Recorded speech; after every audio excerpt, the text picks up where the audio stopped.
Hello and welcome. I'm Jamie. And I'm Steph. And we're your hosts for the Star Trek Deep Space Nine Parmach cast. Parmach, of course, being the Klingon word for love. Because on this podcast, we believe that love will save the world. And that the Deep Space Nine crew are all in a massive polyamorous relationship web. That too.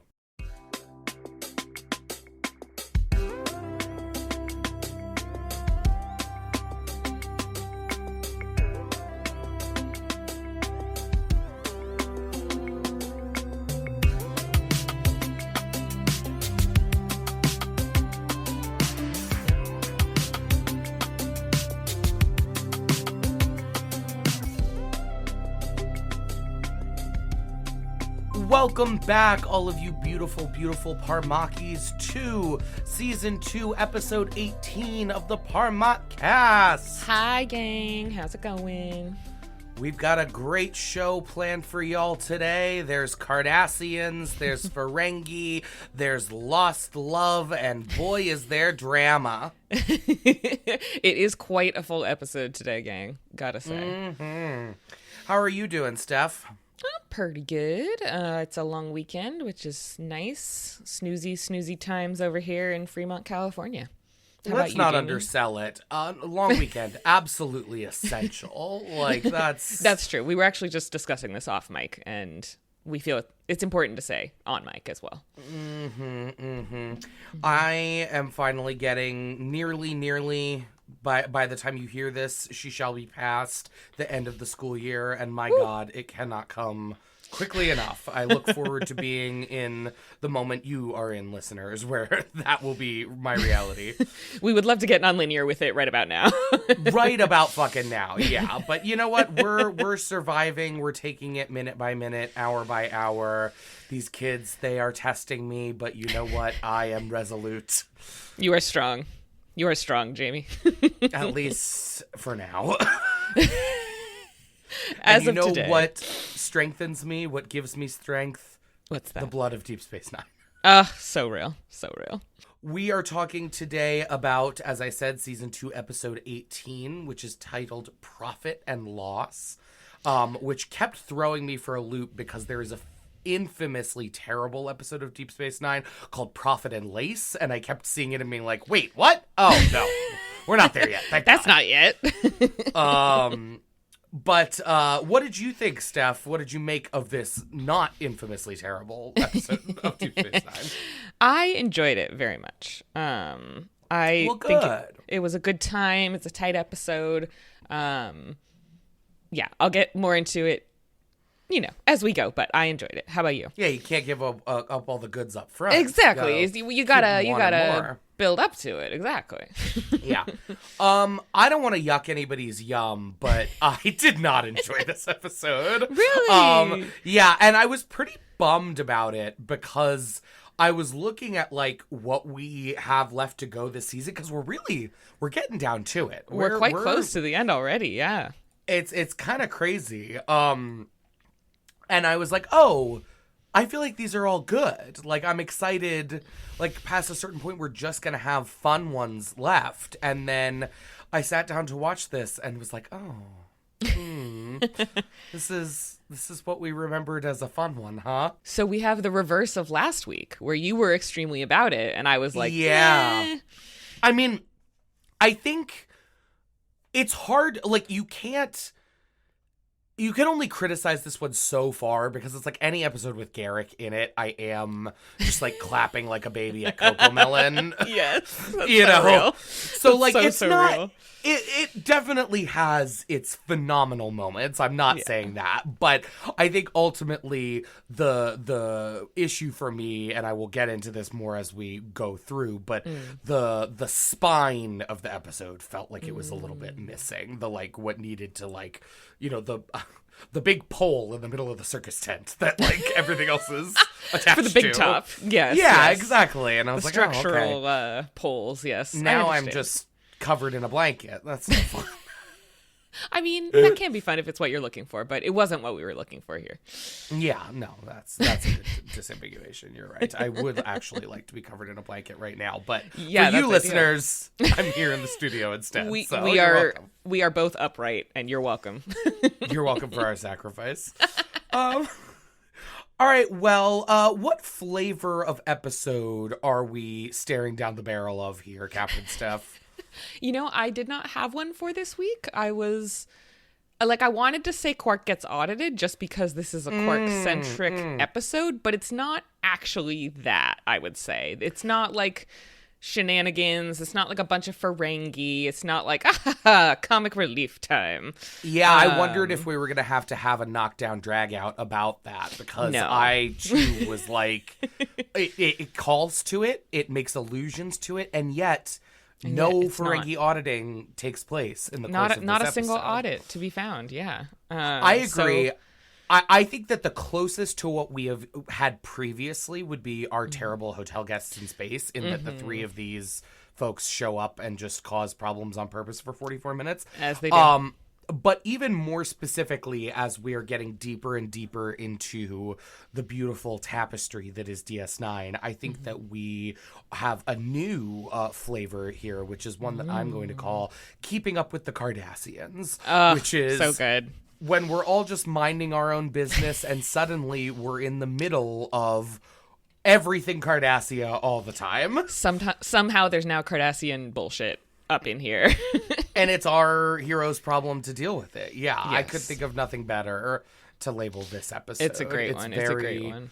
The Cardassians show up, and now it's all about them for a little bit. Yeah, and that is absolutely on point. I fully support this new episode flavor. Oh, well, thank you, Captain. With your support, I say we trudge forward into our episode recap and discussion. What say you? Onward. Onward and forward. All right, well, this episode, as we said, titled Profit and Loss, was directed by Robert Weimer and written by Flip Cobbler and Cindy Marcus. And, oh boy, Flip Cobbler is a clown name. Fake-ass name. That is not a real person. I'm sorry, Flip. No. In fact, I have to assume that this episode was written by Garrick under the assumed alias Flip Cobbler. Cobbler because Taylor. I could see it, yeah. He likes an illusion. He does. A very clever lizard. All right, well, we open in Ops, where the station's sensors detect a nearby, badly damaged Cardassian ship. The crew of the Cardassian vessel aren't responding to hails, so Cisco orders it to be pulled into the cargo bay via tractor beam.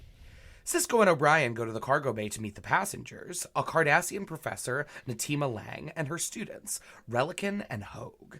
And, oh my goodness, her outfit is so cunty.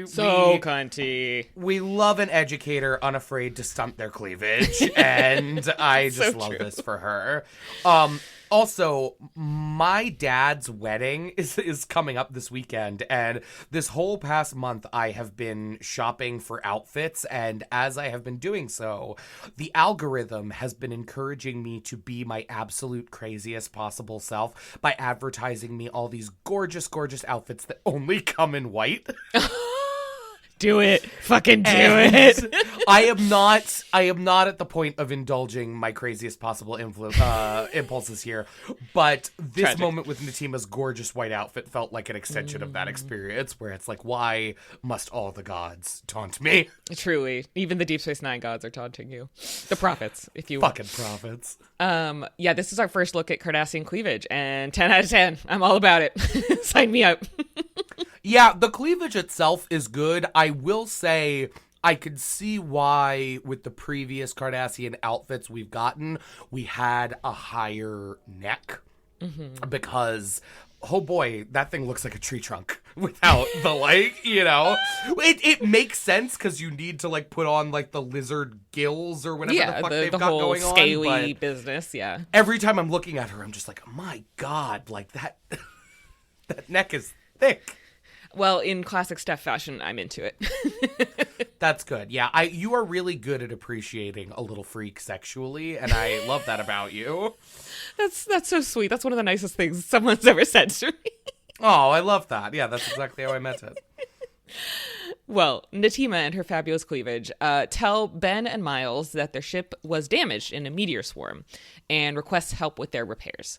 Natima mentions that she knows the presence of Cardassians aboard a Bajoran station might cause trouble and that they'd like to leave as soon as possible. Sisko advises them to stick to the promenade during their stay to avoid any issues. Which struck me as painfully naive. Like, yeah. If it were me, I would have stuck their asses in some quarters and asked them to stick to those rather than the most crowded public area of the station. Like, are we forgetting when the angry mob threw soup for their families at Odo? That was all right out there in the promenade. Yeah, I also was like, really? That's okay, Ben, I guess so. It feels like Benjamin is like, well, logically, we would put you in a quiet room somewhere where no one can get to you. But what? Oh, I'm getting a note from the producers. We'll be going to the promenade instead. We gotta have some plot. Oh, well, in a bustling Quarks, Garak and Julian are having their latest lunch date and debating loyalty to the state versus loyalty to one's own family.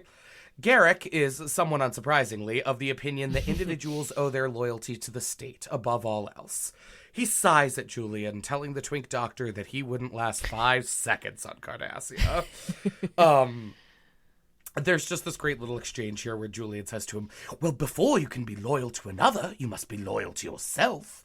And Garak goes, and who can we thank for those misguided words of wisdom? Sarek, a Vulcan.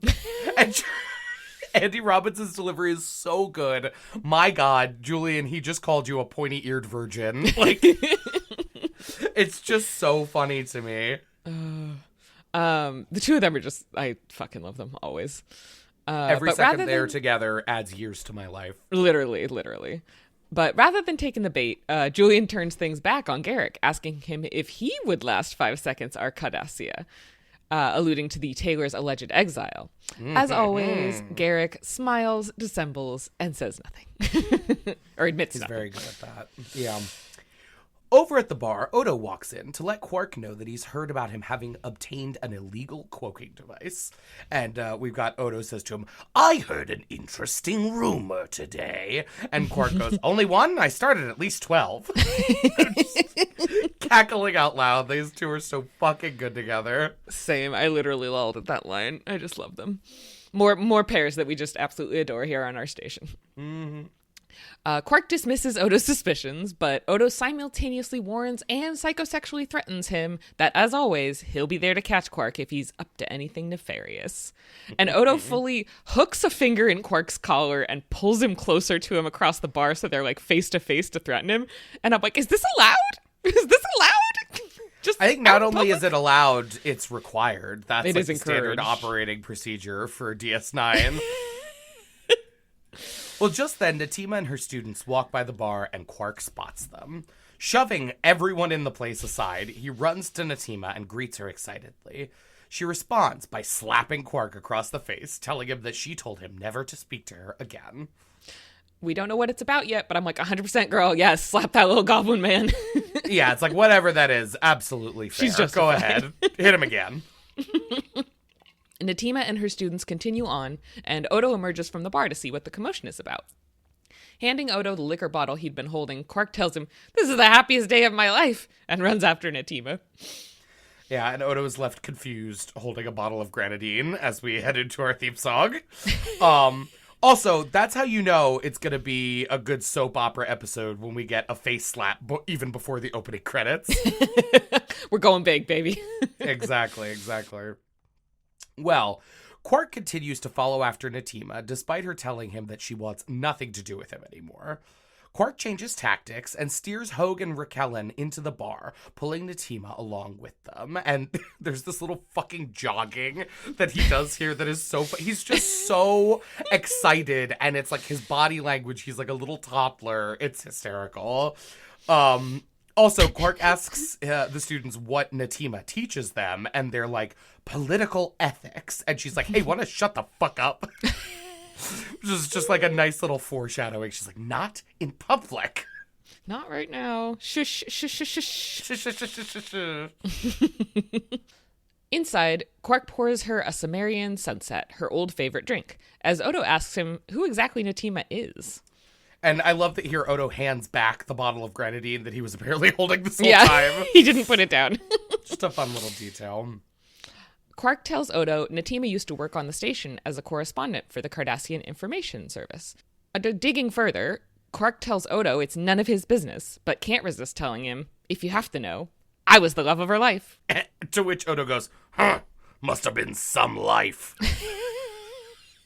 Just a generational hater, truly. Truly love him.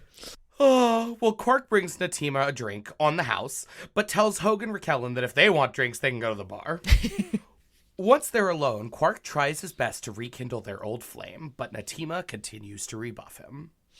I just have to take a moment to highlight the Sumerian sunset. He brings it over and it's totally clear. Like, he puts 2 different clear liquids in this glass, and then he flicks the glass and it does this beautiful like rainbow transition into a sunset orange, and it's so pretty. And I was just like, oh fuck, I love that so much. Like, it's such a great little moment. Yeah, it's a very like easy little effect, and yet they use it to such great effect here. Like, it really does add like just a little bit of awe to the moment. a little zhuzh. And Quark, being Quark, starts to quote from his favorite texts here, and Natima interrupts him and is like, please, I haven't heard a rule of acquisition in 7 years, and I don't want to hear one now. And she's so that really took me out. The one that took me out was, he's like, you're as beautiful as ever. And she's like, and you're as big a liar as ever. And he's like, see, it's just like old times. He's really just, got big cartoon hearts over his dumb eyes. And that's what we're going to get from him for most of this. Well, as they talk, Garrick and Julian descend from the upper level, and Garrick spots Natima, startled by her presence. I love just the speed of his facial recovery here. Very, don't be suspicious. Don't be suspicious. Don't be he's like, instantly, the mask is back on. He's on top of it. He acknowledges her politely as they pass by, prompting her to panic and leave immediately with Raquel and Hogue. That's a reasonable response to Garrick's creepy lizard smile. I think that's fair. In Ops, Miles reveals to Ben, Kira, and Dax that Natima's ship was not in a meteor storm after all, but it was damaged by Cardassian disruptor fire. And Kira has a little line here where she's like, well, that doesn't make any sense. Why would Cardassians fire on other Cardassians? And I just think it's a neat little moment of insight into Kira's political perspective as a Bajoran, and just how truly peaceful Bajoran culture was prior to the occupation, where it seems like their entire frame of reference for military conflict is one species versus another. And it's interesting how Kira can know Cardassian fascism so intimately, and yet still not fully grasp how that fascism requires the repression of Cardassia's own people as well as other species. I think it's also an illustration of Kira's view of Cardassians, like from her time in the underground. All Cardassians are the same. Like, they all think and feel the same. They are all, evil and on board with fascism and colonialism. Even if she knows logically that it may not be true, I think that was an attitude she had to take to justify things like, killing Cardassian civilians. Like, you have to paint them all with the same brush mentally. Yeah, I think that makes a lot of sense too. Yeah. Just then, Natima arrives and reveals the truth, that she and her students are political revolutionaries who want to reform the Cardassian government. She tells Ben that she has to get her students to safety as soon as possible or they'll be killed, and the future of Cardassia will die with them. And I'm very glad that we didn't sit on this for too long before the reveal, because as soon as they were like, political ethics, I was like, oh, okay, so we're the rebellion. Got it. Like, check. Sweet. Cool. In Benjamin's office, Natima further explains that the Cardassian dissident movement wants to take the government out of the hands of the military, and tells him that Raquel and Hogue are important leaders in the movement. Hogue tells Ben that Garrick saw them, and Ben muses that that could certainly mean trouble. And I just love how he's like, yeah, that could be bad, insofar as we know exactly diddly squat about Garrick or what he's up to at any given time. We keep him around because it's kind of exciting, and also as a favor to Julian, mostly. Fuck it if we know what this guy's deal is. Whatever, it is not good, but yeah. Ben tells Natima he'll try to speed the repair efforts along by assigning additional engineers to the work, and will assign them to temporary quarters where they should be safe until the ship is ready. Meanwhile, Quark visits Garrick's shop in an attempt to casually gather some information. Garrick declares that Natima's taste in Cardassian fashions is far too radical, and warns that a poor choice in fashion can be detrimental to one's health. I fucking love the faggotry just, like, embedded in his espionage doublespeak. He simply can't help his gay ass, and it's so funny every time. Oh, it's so good. Well, through further fashion and tailoring metaphors, Garrick reveals to Quark that Natima will be caught up in the government pursuit of Hogan Raquelin, and thus, so would Quark if he tries to be with Natima or get at all involved in helping her. And I just love the slightest hint of frustration that Andy Robinson allows his face to betray, as he has to keep repeating himself and making the allusions and metaphors more and more obvious until Quark finally understands what the fuck he's talking about. Yeah. Quark is like, not a man of subtlety. No. He just keeps being like, what? What are you talking about? And he's like, slow blink. Screaming internally. Also, I just was curious, why do we think Garrick chooses to share this with Quark? Like, I don't think I really buy that he has any particular affection for or loyalty to Quark. Maybe, I guess, just out of a sense of patriotism, he's trying to further isolate Raquelin and Hogue in order to make them more likely to get caught. But if he really, really cared about that, though, why wouldn't he just kill them himself? Like, I feel like it would be super easy. I don't know. He just loves to stir the pot. It's the gay penchant for drama. That's true. He absolutely, all motivations and goals aside, loves to fucking stir the pot. That's true. But I definitely think it's a good question. I think it is partly he likes to stir the pot. I think it is partly he's still getting a read on the situation. Because he's like, oh, you and Natima, you're old friends, aren't you? And he's like confirming what he's observed already. And he's sort of still, you know, by sharing a little with Quark, he gets some information from Quark in return kind of vibe. Like, yeah, that's interesting. It's like it doesn't hurt him at all to reveal this to Garrick, or to reveal this to Quark. Yeah. Yeah.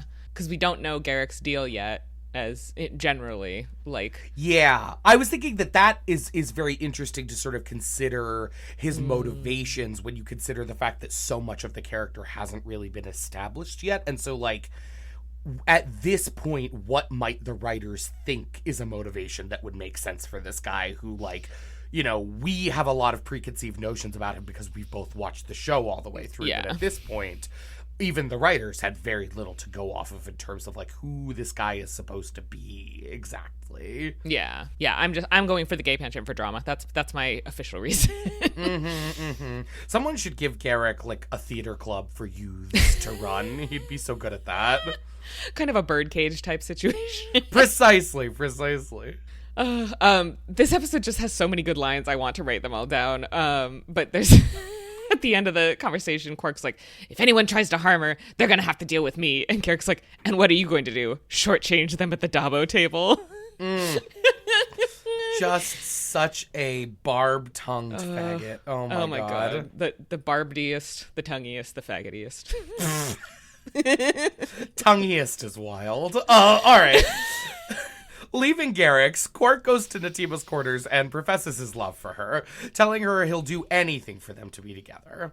Natima doesn't believe him, even though she once thought him brave for selling food to the Bajorans during the occupation. She says that she understands now that all he cares about is profit, and they have this little exchange where she says to him, I think you're confusing love with lust. And Quark goes, I admit I'm capable of that, but not this time. And I just love the self-awareness. Similarly, there's a great exchange where she's like, I thought you were a man of honor. And he's like, I'm a Ferengi. You should have known better. Yeah, truly. So good. Natima reminds Quark that he once used her access code to steal money from her employer, the Cardassian Communications Service. While he doesn't necessarily regret embracing a chance to make profit, Quark apologizes and tells her that betraying her trust was the greatest mistake of his life. Sadly, Natima tells him that despite him saying he wants to be with her, she knows that in the end, he'll only care about himself.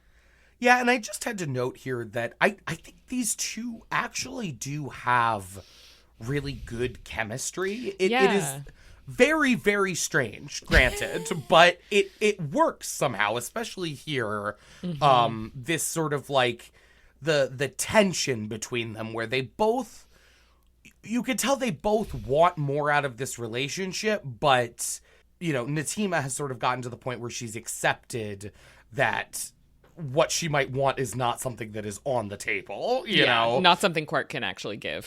Whereas Quark is much more delusional, I think, about this. Yes. Deeply delusional. Telling Quark she doesn't love him anymore, Natima asks him to leave. Quark goes, but he tells her that if she needs anything at all, he'll be waiting. Back in Ops, O'Brien tells Ben that Natima's ship should be ready to go in about an hour. Just then, a Cardassian warship arrives at the station, ignoring their attempts at communication.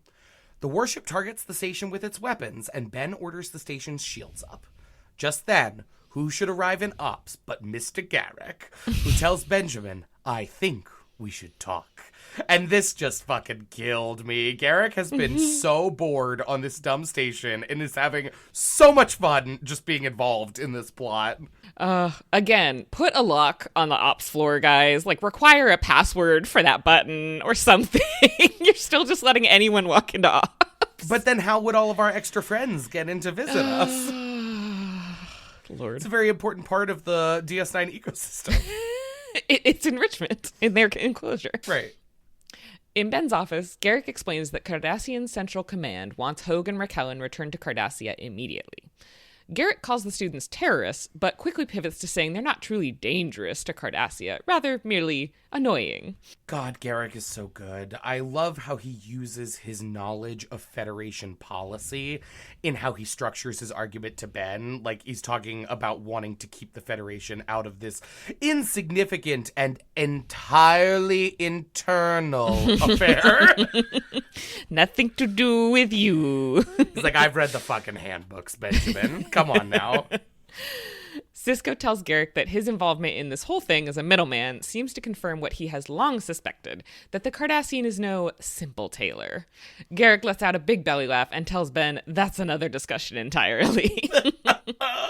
Sisko refuses to turn Hogue and Raquelin over to the Cardassians, to which Garrick simply reminds him of the fragile peace between Cardassia and the Federation. Ben, undeterred, tells Garrick to relay this message. If the Cardassians try to take Hogue and Raquelin by force, he will respond in kind. Garrick acknowledges Ben's answer and goes to depart, pausing to suggest that Ben come by his shop for a new suit. I feel like this is the first real Sisko Garrick moment that we've gotten in the series so far, and it's so good. Yeah. These characters are fucking excellent together, always.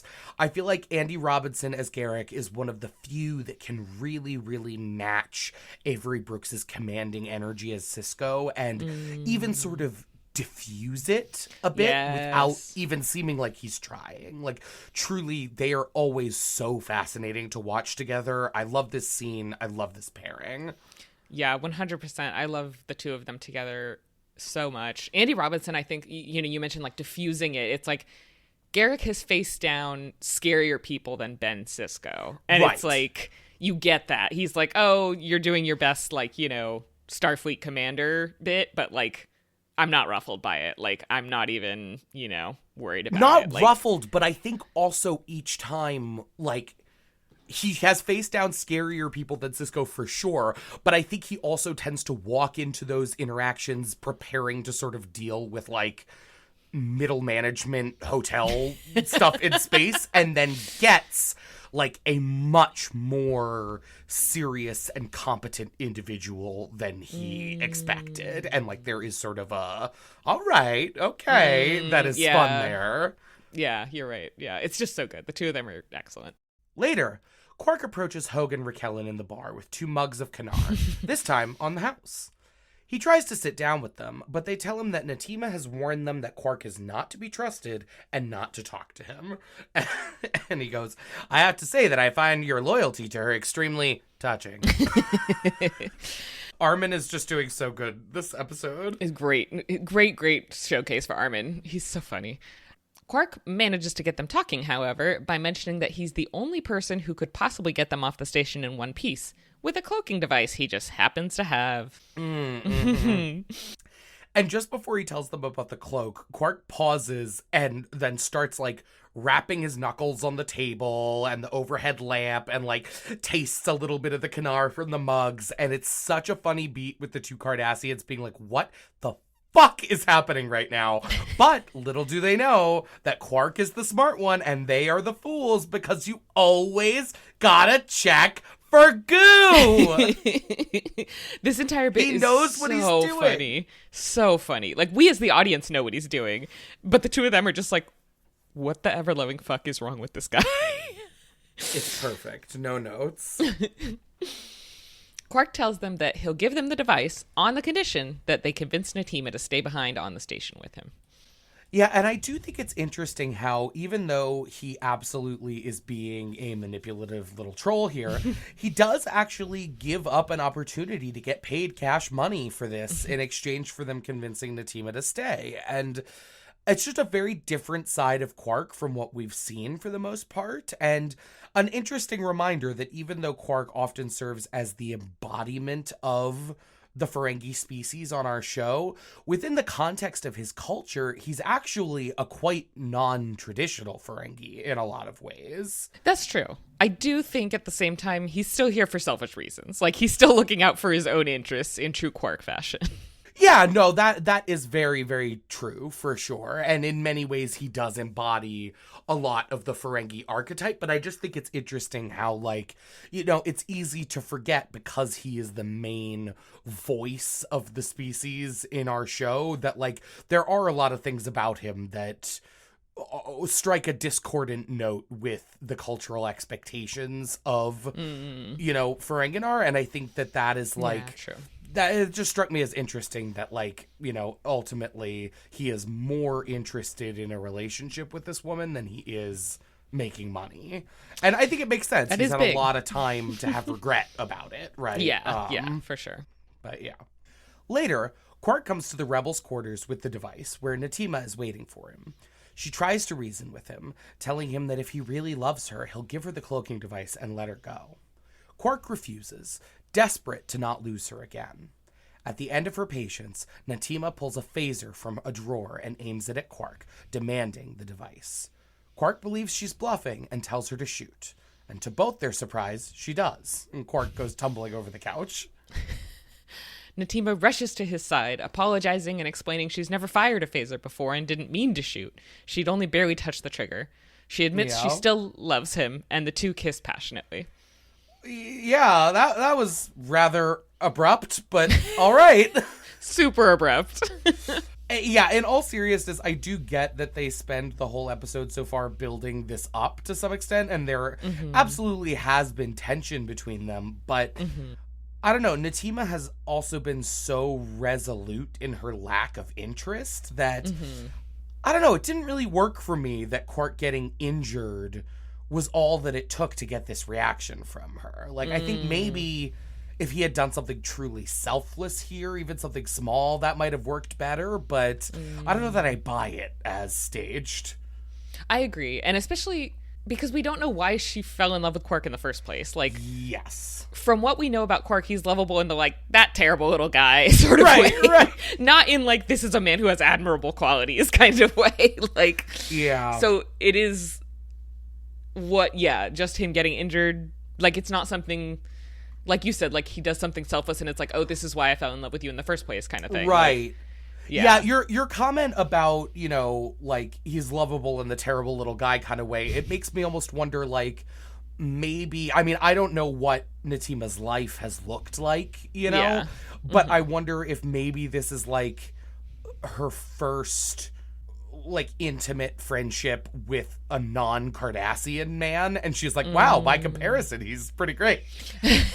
Yeah, but maybe like, it's a relativity thing. But we just never get into that, so we can't say for sure. There's also this great line because she's like, oh, does it hurt? And he's like, oh, she wants to know if it hurts. Of course it hurts, it's a phaser, it's supposed to hurt. It's literally the thing that you point at someone to hurt them. Yeah, no, that was a great bit. So funny. Well, Quark tries to talk Natima into staying with him, but she insists that she's a different person now, and that the movement is her life. They reminisce about old times, and Quark tells her that they can have them again. finally, she agrees to stay with him. And I had to say, weirdly enough, I feel like this is where their chemistry completely stops working for me. Maybe it's just that every emotionally intimate relationship we see Quark have is like 95% antagonism. And so there's just a very strange cognitive dissonance to how genuine that they're being with each other. But like, I don't know. For whatever reason, it just doesn't work for me at all. Sorry to these two. Like, it really, it just falls apart here for me. Yeah. Yeah, it's a very different side of Quark that we've never seen before. I suppose it's trying to be like, look at this different version of Quark. Like, he can be, you know, multifaceted, someone different, but mostly it just feels like out of character. Yeah, or at the very least unearned by what we've gotten so far. Yeah. Well, the happy couples moment is quickly interrupted by Odo at the door. He apologizes for the interruption, but he's come to place Natima under arrest. Quark tries to intervene, but Natima tells him it's all right and follows Odo out. Bummer. Yeah, hate when that happens. In the holding area, Sisko explains that the Bajoran Provisional Government has agreed to turn Natima, Hogue, and Raquelin over to the Cardassians in exchange for the release of half a dozen Bajoran prisoners. Though he personally disagrees with the decision and is fighting it, he has to abide by it since Deep Space Nine is ultimately a Bajoran station. Yeah, and sure, that is true, I guess, but we didn't ask the Bajoran Provisional Government what to do about the proto-universe last week that could have destroyed the entire Bajoran system. Feels like we're playing a little fast and loose with when we actually get them involved here. Can you get the Bajoran Provisional Government on the horn? We need a plot point. Literally that. Meanwhile, a Cardassian named Gul'Tiran arrives at Garrick's shop, taunting him and remarking on how the mighty have fallen. And Garrick just goes, "They made you a gull! Oh, I didn't realize the situation on Cardassia had gotten so desperate." And I'm just laughing my ass off. Garrick is truly the Miranda Priestley of space. I love him so much. Just devastating. Oh, what he cannot do with a withering glance. Truly. Well, Gul'Tiran dangles a tantalizing possibility in front of Garrick. He's convinced the Central Command that instead of a prisoner exchange, they should have Hogue, Raquelin, and Natima killed on Deep Space Nine. Mm-hmm. If Garrick carries out the hit, he will be allowed to return to Cardassia. And there's this line where Garrick's like, oh, and how is this, like, unhappy accident supposed to, you know, take place? Mm-hmm. And the Gull's like, I'm sure you'll think of something. You always did in the past. And it's like, ooh, Garrick lore. I really love this scene, actually. It's so good to get more concrete Garrick lore, and Andy Robinson gets to once again display his acting chops. Like, the facial expressions he allows himself to briefly have while he's turned away from Turan, but even though he knows, like, Turan can't see them, he tamps them down. Like, he doesn't let them linger. And he lives under a mask even when no one can see it. Like, I just, so good. Andy Robinson, the man that you are. Truly, yeah, really good scene. Anytime we're digging into more of Garrick, I am excited. I'm happy. Yes. I'm on the edge of my seat. We are simply two-seated. Well, later, Quark arrives in the security office and tells Odo, we have to talk. And Odo's like, go away, I'm busy. And Quark marches over and, like, grabs his pad, and he looks at it and goes, I, the Jury by Mickey Spillane. And Odo's like, Chief O'Brien loaned it to me. I love that Miles is lending Odo, like, detective and, like, crime novels. That's so cute. I love it. That is really cute, but it was such a strange moment to me where I was like, is this just what the writers were reading this week and they threw it in? Like, it's so specific and it takes 2 seconds and is not connected to anything else. And I was just like, that's, like, somebody's friend or something, because it's a real novel. Oh, was it really? Mm-hmm. I just Googled it. When was it written? 1947. Oh, okay. Maybe somebody's dad then, not their friend. It's supposed to be, the first work to feature private investigator Mike Hammer. So it's like a detective novel. Yeah. So it's like, hey, you like these things. Here you go. You love when crimes get solved. Try this book. Well, over Odo's strenuous objections, Quark proceeds to try and convince Odo to let Natima and her students go. First, supposedly for his own profits, then by declaring his passionate love for Natima, then by offering to trade information. Increasingly desperate, Quark finally asks Odo to do it for him, for all they've been through together, and because of how close they are. And they have this exchange. Quark goes, I never told you this, Odo, but I consider you as dear to me as my brother. And Odo goes, ha! And I've seen how well you treat him. Excellent. None of his arguments work, and so Quark goes to his most tried and true method, groveling. Odo finally gives in, but only because he feels it's unjust to turn them over to the Cardassians, who are sure to kill them. There's this great moment where Quark's like, Odo, look at me. Like, Odo grumbles, turns around, and then there's no one there, and he's like, what the fuck? From the floor, we hear Quark, look at me, I'm on my knees. And like Odo gets up and looks over the desk, and there's Odo groveling on his knees. It's so funny. It's these two at their most Muppet, truly, and I love every second of it. Also, endlessly funny to me that Odo had absolutely already decided to let them go before Quark got there and still made him go through all of that just for giggles. For the lulz. Also, Quark, I really can't believe, knowing your goo friend as well as you do, that do it for justice wasn't your first fucking argument. Come on now. That's true, but that's not where Quark's mind goes. Yeah, I guess you're right. Well, thrilled that Odo is going to help, and even more so that he won't owe him anything for it, Quark throws his arms around the constable in a big, gooey hug. And Odo responds with, let go.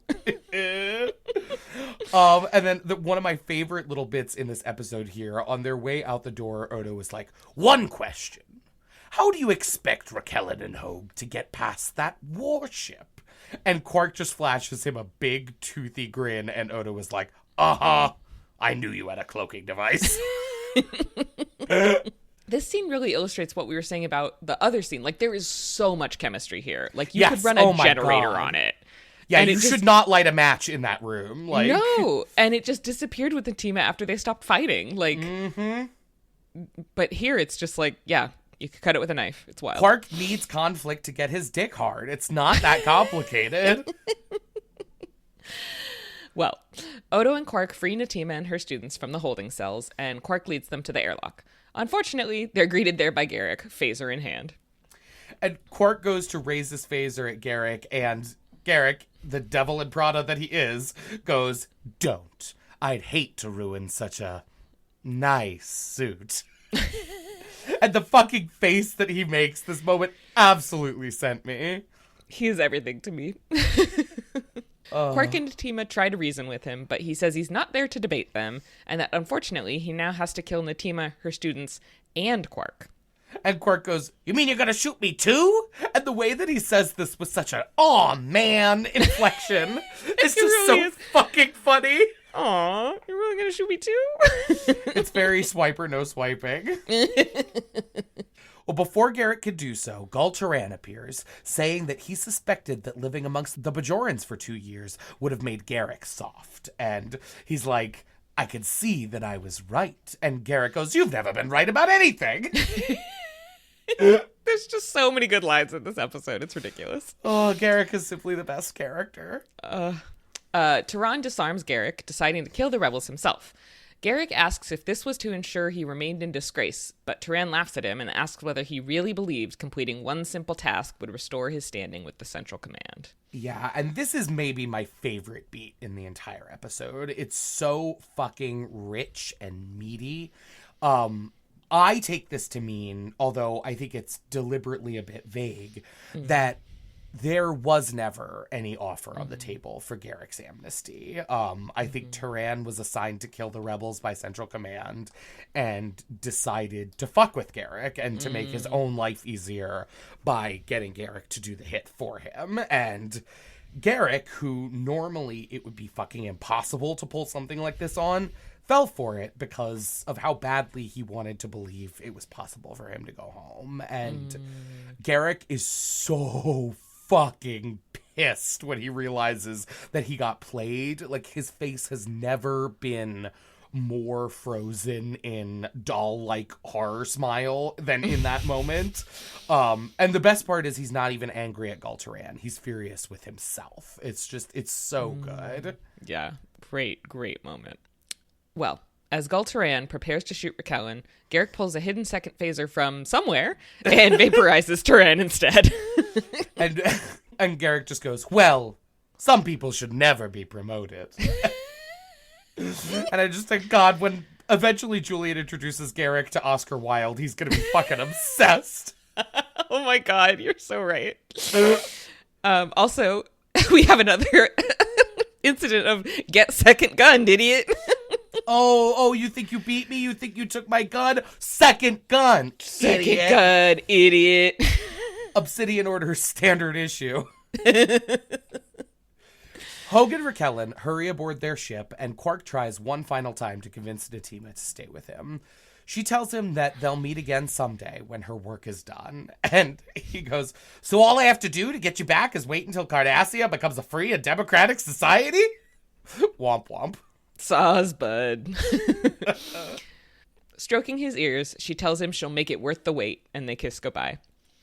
After she leaves, Quark turns to Garrick and asks him why he shot Turan.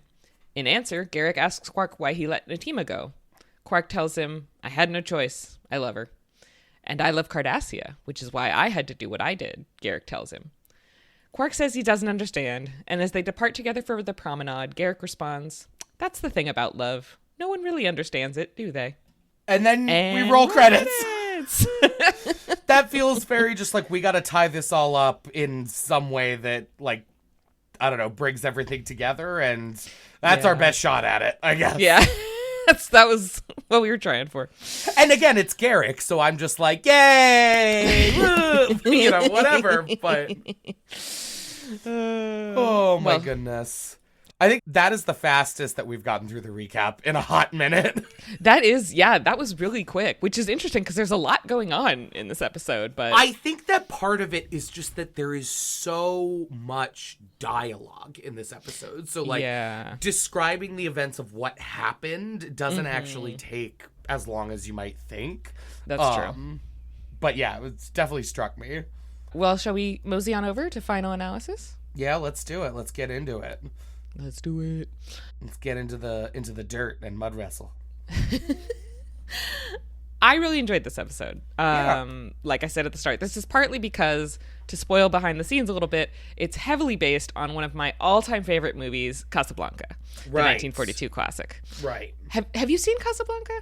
So I have not, actually. I'm like obviously very familiar with all of the ways that it exists, like, in the cultural zeitgeist. Yes. But no, I have never actually sat down to watch it. Oh, it's so good. It's so good. Like, it's a classic that deserves the name very much so. Like, it's funny and it's romantic and it says with its whole chest, fuck Nazis. And it's a great movie. It's great stuff.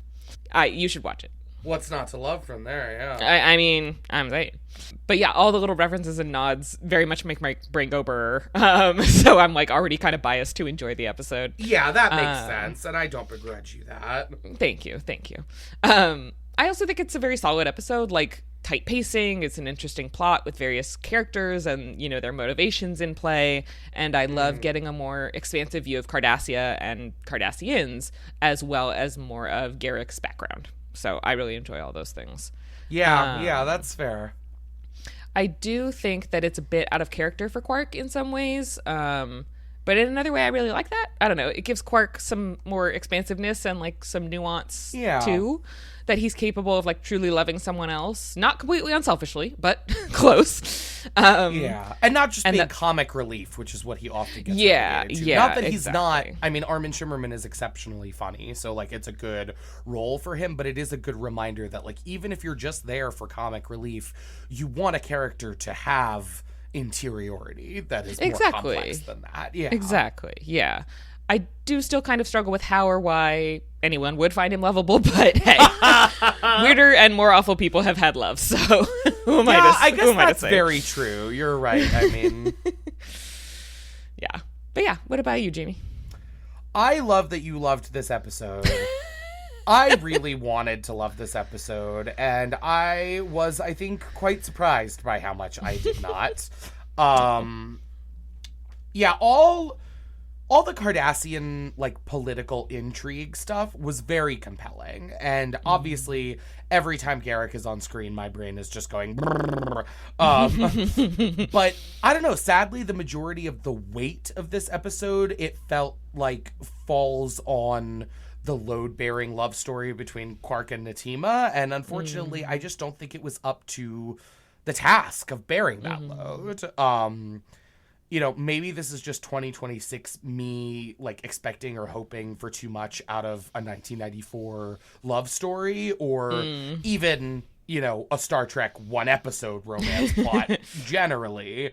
But I don't know. I feel like I never really, as we sort of alluded to, understood what they saw in each other. You know, obviously that goes more heavily for Natima than for Quark, but even then, she's like a dedicated academic and political organizer with a strong moral code who's committed above all else to her work. Like, what about that interests Quark exactly? Is it just the titties? Yeah. Like, yeah. I mean, to be fair, she does say, like, I'm a very different person now. Yeah. Like, she's like, it's been 7 years since they've seen each other. And she's like, you don't even know who I am anymore. That's so it's true. Like, maybe she was very different in the past. But I still think your point stands. Yeah. Because it's hard to say, right? We just don't know. And yeah, to that, I don't think that it's impossible for them to have ended up genuinely attracted to one another. Like you were sort of saying, stranger things have certainly happened. But for that to work, I think that the episode would have needed to spend some time actually showing us then in the now what they liked about each other, you know? Or, you know, another direction, they could have made it all about sort of being caught up in nostalgia about the past. That would have worked too, only we don't ever really get enough details, I felt, about their shared past either for that to, like, they'd have to have fleshed that out as well. More, and so it just felt like the episode wanted to have the romance but didn't really want to commit to it, which is a shame because I think that there was a lot of potential here. I mean, especially with the fact that their relationship was born out of the time when they were both living on the station under the occupation, which is just such an interesting, intense setting, rife with story potential. I mean, I think about, oh God, I'm not going to remember the name of the episode now, but the one where we're doing the flashbacks to Odo's first Odo case. and Kira. Yeah, and Quark was used to such interesting effect in that episode where, you know, his usual obfuscating of the truth and kind of playing all of the different sides had a very different level of stakes to it under the Cardassian regime. And then therefore, I think, felt like it positioned Quark very differently when it came to, like, you know, the moral apparatus of the station. And he really was this sort of much more morally gray kind of guy in a way that I could absolutely see how someone who was there just like reporting on the horrors all day or whatever it is that, you know, her job entailed could find attractive, you know, like seeing these little glimpses of humanity in someone who really desperately wants to just be out for himself but can't help feeling can't guilty. quite. Yeah. Like, that is really interesting. I wish we'd gotten that instead of just this, like, Quark is head over heels for her, don't ask too many questions about it, and I guess she is too now that he got shot. Yeah. Whatever. Yeah. And it just is a bummer because I feel like this is the first episode that we have had Garrick in that has not been an absolute slam dunk for me of an episode, and that just makes me sad because Garrick should be enough to salvage anything, and I think he just didn't have enough screen time in this, and it's like we really gotta, if Garrick's here, let's milk it, shall we, boys? Let's give Garrick all the room to shine. Yeah, seriously, that's fair. I do love Garrick, and I do think we always need more Garrick for sure.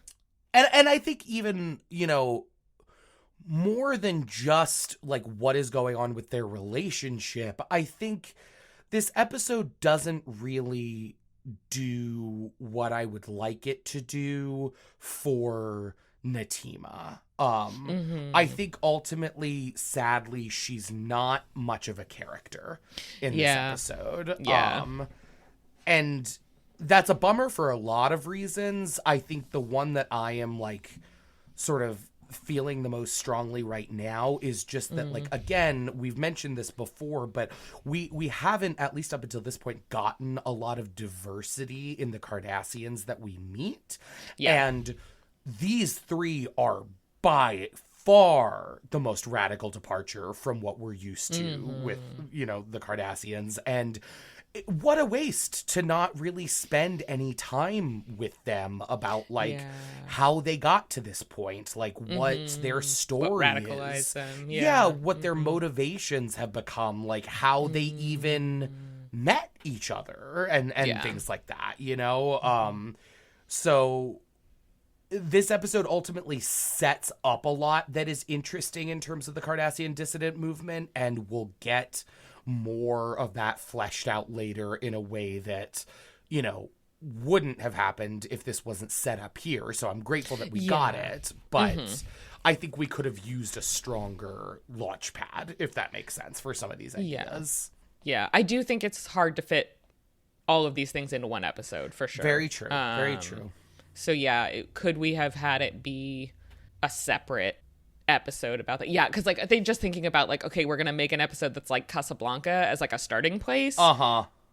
Casablanca deals with like a lot. Like it's like, you know, it's about, you know, a lot of real world shit. Yeah, like, it's about, you know, the French people who did cooperate with the Nazis and like, you know, the Vichy, the Vichy regime, and because like Casablanca at the time, Morocco, it's like unoccupied France, quote unquote. So it's like Nazis aren't there officially like in charge, but they're there, and like the Vichy French government is like pro-Nazi essentially, and then you have all these different people from all these different places, very much like Deep Space Nine, but it's engaging with these real world World War II complicated, nuanced things, and so trying to fit that into 44 minutes is hard, and especially when you're also world building like Cardassia, for example, like Casablanca set on Earth, so we already have the world building. Like, you can sort of assume that people are going into that film with a general understanding of the players, whereas here they're also trying to build all that up. Yeah, that's a very good point about like having reasonable expectations of them. They reached a little far with it, I think, by trying to make, you know, Casablanca a 44-minute Star Trek episode, but But I mean, you know, that is the ethos of Star Trek in a nutshell. Truly. One day we will get the 44-minute Star Trek version of the 8 Hours of Angel is in America, and that will be the pièce de résistance of that theme. Oh my god. Yes. We deserve this. All of us deserve this in the world. All right. Well, with speaking of Casablanca, that diatribe, shall we head over to behind the scenes? Let's. So the original teleplay for the episode, as we've said, was a very close parallel of the 1942 classic film Casablanca. It was actually originally titled Here's Looking at You, which is a reference to one of the famous lines from the film. The show producers removed many of the more obvious references and changed the title to avoid any legal problems. They were like, maybe we shouldn't do that. But several parallels remain. Yeah, and Mary Crosby, who is the actor that plays Natima, is actually herself the daughter of Bing Crosby, the famous singer, and is the aunt of Denise Crosby, who Star Trek fans will know, of course, as Tasha Yar on Star Trek The Next Generation. And what a small fucking world Hollywood is. That's crazy. I never would have assumed that these people were all related, but that's how it works, apparently. That's how it do be in Hollywood. Armin Shimmerman and Mary Crosby's makeup had to be touched up every time they kissed. Stop because his orange makeup and her gray makeup would get on the other person and like mix. There's kind of a beautiful metaphor somewhere in there. Right? I was like, that's actually kind of adorable. Well, okay, so possibly the most notable crazy thing from behind the scenes. During filming of this episode, the 1994 Northridge earthquake occurred, a 6.7 magnitude on the Richter scale, which is still the largest earthquake on record for the LA area. Yep. The earthquake began at 4:31 a.m. when Armin Shimmerman, Crosby, and the other actors who required extensive makeup for shooting were in the makeup trailer for the 5 a.m. crew call. Most of the actors immediately got in their cars to go check on their families, still in the full Ferengi and Cardassian makeup. Which is so funny to picture. Yeah, I'm sure it wasn't funny for them at the time, but in hindsight, not at the time. I hope that someone on the freeway got a picture of that. Andy Robinson actually shared about like the experience of the earthquake hitting and what happened. And he says, when the earthquake hit in January, it was 4:30 a.m. in Los Angeles, and I was already in the makeup chair along with Armin Shimmerman and a couple other actors. It was pretty bizarre. This earthquake hits, and all the power goes out, and all these aliens in varying stages of makeup are milling about in the darkness. Sounds like my ideal birthday party. So people like Armin and Ed Wiley, who was playing one of the Cardassians, couldn't get through on the phone to their families, so they just jumped into their cars, Armin in his Quark makeup and Ed with his Cardassian makeup on, and drove through the pre-dawn streets of Los Angeles. And Andy says, I can only imagine what the other motorists saw. I think that would be more bracing than a cup of coffee. Incredible. It reminds me of a story that Mark Hamill tells about being stuck in traffic on some freeway on his way to his audition for the Joker and just sitting in bumper to bumper standstill traffic, cackling away in the front seat of his car. I mean, like, if anybody looks over, I'm going to look like an absolute fucking lunatic. But you know what? It paid off. That Joker laugh of his. Quality. It's so fucking good. I'm Iconic. so glad that you are exploring this area of my world. It's been fun. About the episode, Ira Stephen Bear did not like it. He felt that Quark was ultimately too heroic in the final version of the episode, and that there were already enough heroic characters on Deep Space Nine. Which is fair. I don't know. He specifically felt that Quark should have been more of a, quote, Woody Allen type character, more offbeat and interesting. And I was like, so you didn't like that he isn't a child rapist? Like, yeah, what? that, I was like, I'm sorry. What? I was a different time, but I was like, that's crazy. I also don't think that Quark is particularly heroic in this episode. I don't think he does anything really for a selfless reason at any point in the episode. Like in the final minute where he finally accepts that Natima's leaving, and even that is like he's just accepting it. He didn't like say like you should go. But I think that's kind of interesting then, that it's like people can do the right thing for the wrong reasons, and it's like still they did the right thing, and like that's kind of interesting, you know? That more interesting to unpack than if he were just unambiguously heroic or unambiguously crime goblin. I don't know. Yeah.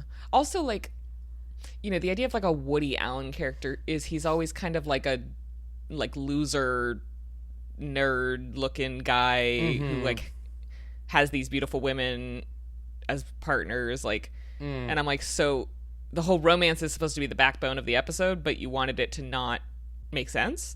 Like, right. Again, not following the logic here.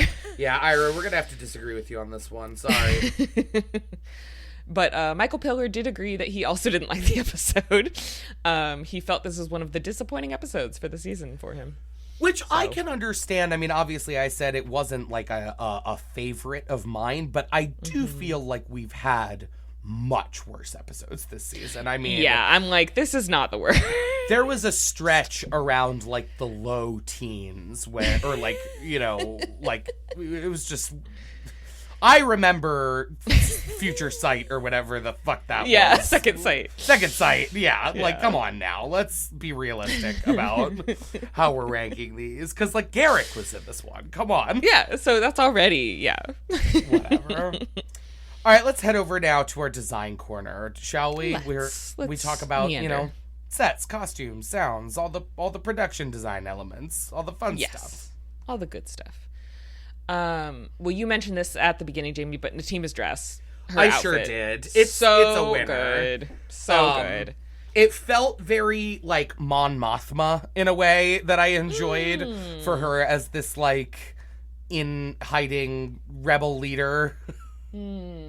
Interesting. I like that. I felt it was a little 1940s in like a nod to the Casablanca era, like that too. A little bit.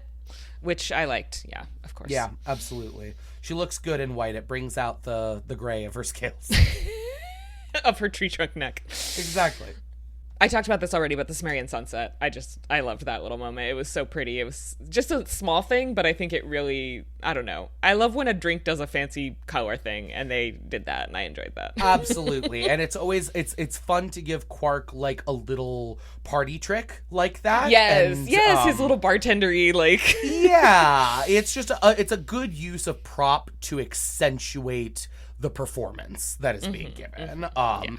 Similarly, I thought the Cardassian phaser was a really fun prop. I couldn't remember if we had seen these before, because again, the Cardassian stuff we've gotten has been pretty limited up until now, but it's this very, it almost looks like when sci-fi stuff is sort of trying to evoke like an ancient Egyptian aesthetic. I feel like that's a very specific thing of like trying to blend sort of a sci-fi future with an ancient Egypt moment. And that feels fitting, I think, for some of the architecture that we get of the Cardassians. And it's just like a really neat looking little prop. It's it cool. feels, like evocative of like maybe like a beetle or something with like sort of like the plating. Like a scarab kind of vibe. Yeah. I see it. I see the vision. And the handle is very strange shaped, which I think helps with the like Natima being like, I don't even really know how to fucking hold this what right the fuck now. Is this? Yeah. And that's just always been one of my favorite weapon designs, and I enjoyed that it showed up in this episode. Yeah, you're so right. It's a good one. Thank you. I enjoy being right, and I appreciate your validation of that. Well, thank you all so much for joining us for this episode and for a discussion of profit and loss. We have one final segment left in today's episode, a little something we like to call Consulting the Orb of Prophecy, where we look ahead into the future of the series and discuss spoilers that relate to this week's episode. If you've watched Deep Space Nine before, or you just don't mind spoilers, stick around after we sign off for that discussion. If you're watching along with us for the first time and don't want to be spoiled for future episodes, you're going to want to hop off after the sign-off. The Star Trek Deep Space Nine Paramount cast is recorded in San Diego and Fremont, California, and produced by us, as well as our long-lost Cardassian love, Peter. A big thanks to friend of the show, Matt, who produced our theme music, and to Tumblr user at GrandCon221B, whose Star Trek pic crew was used to generate the avatars of us featured in the show's cover art. New episodes drop every week on Spotify and Apple Podcasts. If you have any questions, comments, or would like to chat with us about Star Trek, you can email us at ds9cast@gmail.com. You can also find us on Instagram, Twitter, and Blue Sky at ParamountCast for updates and memes. Last but not least, if you're enjoying the show, please review and give us a 5-star rating on Apple Podcasts. It really, really helps other folks to find the show. And please, join us next week for our discussion of Deep Space Nine Season 2, Episode 19, Blood Oath. Ooh. Okay, bye! We'll see you next time. Adios.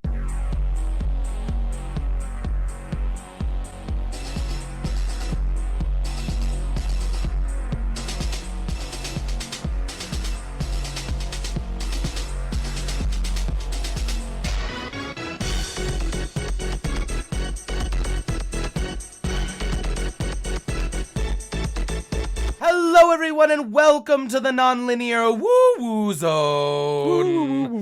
As you know, in Consulting the Orb of Prophecy, we go all out of order up in this bitch, giving you things that have not happened, and yet how they pertain to the things what have happened. What have been and will be, forever and ever, amen. So well put, Mr. Steph. Was it? But I appreciate your generosity. I'm not going to issue a retraction, so let's go with it. We have kind of a lot to talk about in Consulting the Orb of Prophecy today. Not that necessarily is like directly linked, but insofar as this episode is a jumping off point for a lot of arcs that we're going to be following through to the end of the series. Yes, it's the start of a long thread. Would you like to take it away, Steph? Well, I just... Garrick. Garrett.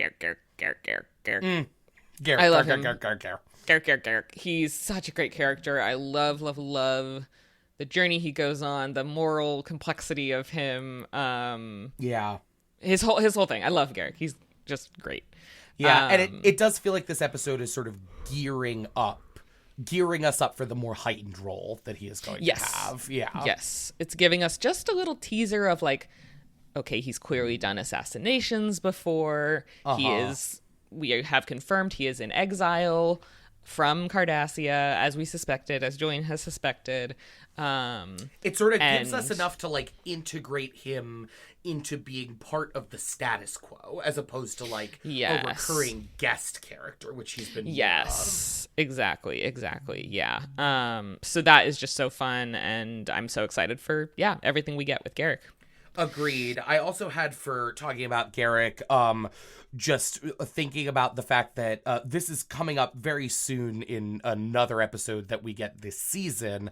I believe it's called The Wire, and it's the episode that will reveal that Garrick, as an agent of the Obsidian Order, had implanted in his brain a little device that basically releases endorphins into the brain, and that the purpose behind this device is to help their operatives hold up under torture. They can activate it and it will sort of cancel out the pain that they're experiencing under the torture, which, whatever. But we learn in that episode that Garrick has basically been running the implant 24/7 nonstop since he has been in exile on DS9, and such an interesting little bit, I think, to sort of reconcile Garrick with who he has been up until this point with the direction that they end up going with him, which I think is a bit darker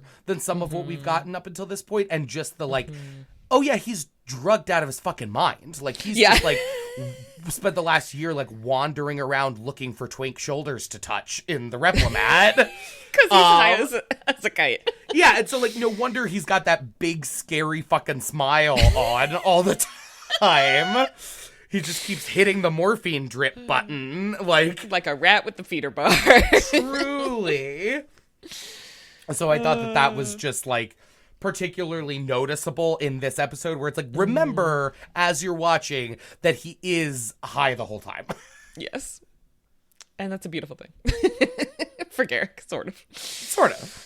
This episode also serves as the introduction for basically the whole idea of the Cardassian dissident movement and tensions between the Cardassian people and the military, which is something that we have alluded to a lot before. Just this idea of like, hey, keep in mind everything we've gotten of the Cardassians up until now has been very strictly from the perspective of like people actively serving in the military, and because DS9 is well written, that is not ultimately like the full picture. The full picture of it. Yeah, it's not the Cardassians are not the monolith that they are sort of originally presented as. Yes. And so with that introduction of the Cardassian dissident movement, we will later learn in a really excellent episode that Legate Tegeni Gamor is the leader, essentially, of this movement. We discover that during the episode where Kira is basically jumped by the Obsidian Order and like turned into his daughter to try and like do a sting on him, which is a really fun episode. We get him as like the head of that movement and like building out that movement a bit, and then ultimately that movement leads to a successful overthrow of the Central Command once the Obsidian Order is out of the way, and so we will ultimately see a civilian government rise again on Cardassia, which is very exciting. But I think also what is interesting in a very like unfortunately real world way is that what should have been this very, very exciting moment of like not even necessarily democracy, but at least civilian governance coming into play on Cardassia ultimately is what leads to Ducat's path back to power when he becomes the military advisor to the civilian government. So he uses it to sort of worm his way back in after falling out of favor with the military government. And it's just like, goddamn, that's why can these revolutions never lead to anything good? My God. Truly. But it's like those moments of instability are like perfect opportunities for evil psychos to claim power, right? You know, like you can see how it happens. Yeah. And then, of course, the this rise of a civilian government on Cardassia is what ultimately leads the Klingons to be like, there's no way that actually happened. That's gotta be the changelings, which leads to no way the Cardassians did that. Literally is impossible. So leads to the Klingon invasion of Cardassia, which in and of itself then leads to the dissolution of that civilian government in favor of the new Divinian government led by Ducat. And so all of the like political upheaval that Cardassia will go through over the course of the next 6 years, you can sort of trace back to just the introduction of the concept of this dissident movement here. And I do wish, even though these characters I don't think were like all that interesting in this episode, for continuity's sake, I wish that there was like, at the very least, references to them, even if we never see them again. Like, you know, that would have been interesting to be like, when the new government comes into play, it's like, oh yeah, like Natima's an advisor to the new government, or like something like that, you know? Yeah. Because like these guys are supposedly the entire future of Cardassia or whatever. And yeah, I was thinking during the episode, because Natima's like, you know, Hogan, Rick Helen are two of our most important leaders. And I'm like, well, they have like no presence whatsoever. Or charisma. Yeah, the like, Hogan, Rick Helen actors are fucking terrible. I forgot to say that during the regular, but they suck. I was like, massive balls. I'm so sorry. Sorry to those people. I was going to say that, but no, they're just fucking awful. But yeah, I was like, I'm not getting a leadership vibe from either of these people. Like, so maybe that's why we never hear from them again. Maybe Natima's just extremely delusional and is like, my students are so smart. Like, I love them. So they're so special. She sees the greatness in her students, even when it's not there. Even when it's completely imagined. Yeah, maybe. All right, well, that's all I had for Orb of Prophecy today. Anything you want to add, Steph? That is all good stuff, my friend. Thank you. I do not have anything to add. I endeavor to not serve the people slop, and although it's not always successful, I will keep trying until my dying day. Yes, and that's important. 100% human-produced stuff. 100% human-produced on this slop. Podcast. All right, gang. We'll see you next week, or hear you next week, or visualize ourselves with you hanging out in a coffee shop next week. Thanks for joining us all. We love you. We love you. Bye-bye. Bye.